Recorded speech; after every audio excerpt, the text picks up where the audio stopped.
5一档主旋律电影《长空之王》已正式上线。说起来，该片的上线如同电影剧情一样，充满了曲折，不止一次遭到营销号的围攻，以至于片方不止一次改档。正当网友以为《长空之王》即将成为存货时，导演不按套路出牌，选择在了5一期间上映。自打官宣完上映时间后，超过1半以上的网友都纷纷表示会在第一时间陪家人走进电影院。之所以可以在短时间内引起全网的轰动，并非长空之王买了热搜，主要还是因为导演选角出众，将实力派男演员王一博、周冬雨、老戏骨胡军都请了过来。有了他们3人的加持，必是一出好戏，同时也是整部电影质量上的一个保证。不同于其他主旋律电影《假大空》，该片主要讲述了王一博饰演了飞行员雷雨经过严苛选拔，成为我国新一代试飞员。在队长的带领之下，雷雨不断挑战战机极限，将很多不可能都变成了可能，最终不负众望，蜕变成为了优秀试飞员的励志故事。通过王一博的炸裂演技，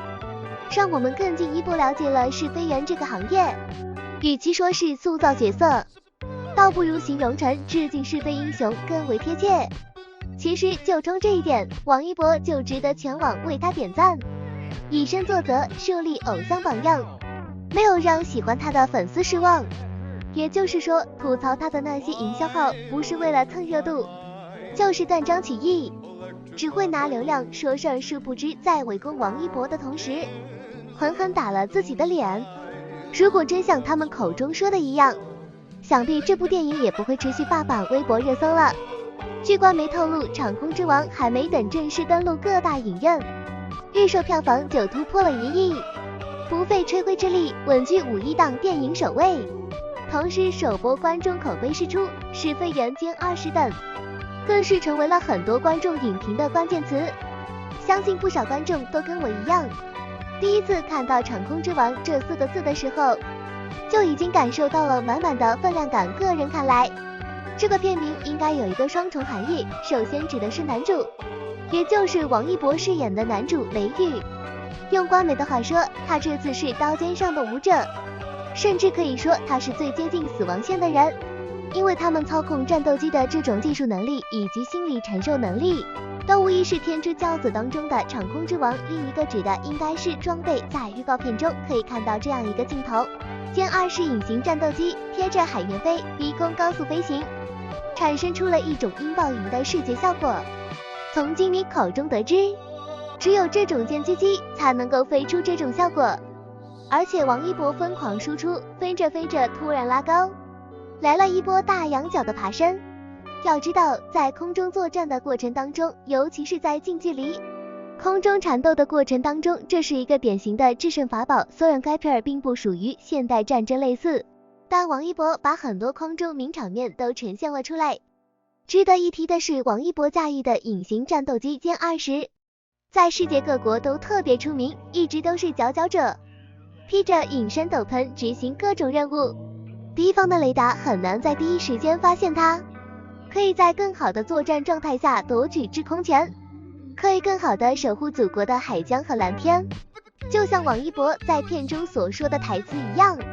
隐身外形加复合材料加超音速巡航，还得有个好的发动机，只有这样才能干出来更好的成绩。而在预告片中还有一个镜头非常的惊险，只见王一博饰演的雷雨开着战机一直向下俯冲，此时雷雨的眼睛不停地充血，到最后一片红视，光是这个镜头就戳中了不少粉丝的泪点。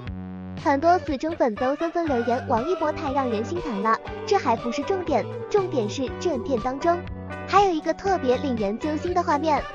雷雨被降落伞拽着，一路撞了很多障碍物，隔着屏幕都能感受到王一博有多疼。当然了，在拍摄过程当中，导演一定在现场做了安全防护，但从特效镜头中可以看到，王一博非但没有用替身演员，反而是一口气完成了所有拍摄，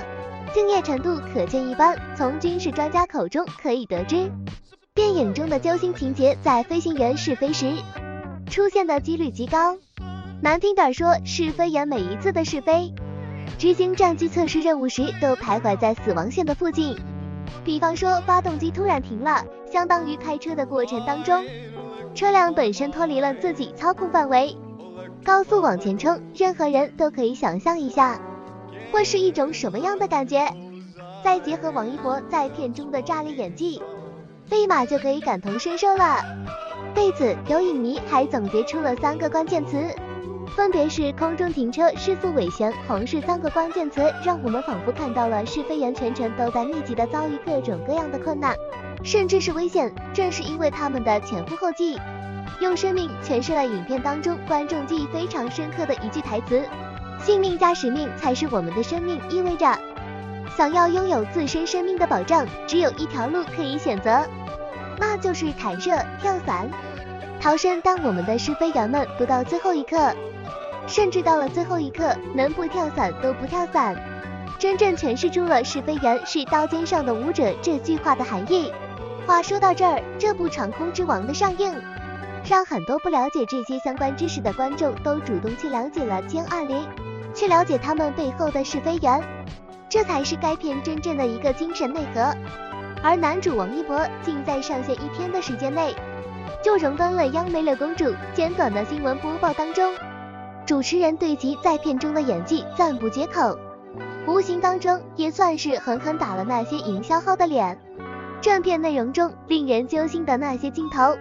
远超观众预期想象，整部电影唤起了很多国人根植心里面的那份灵魂触动。就目前的节奏来看，王一博的炸裂演技早已提前预定了票房冠军，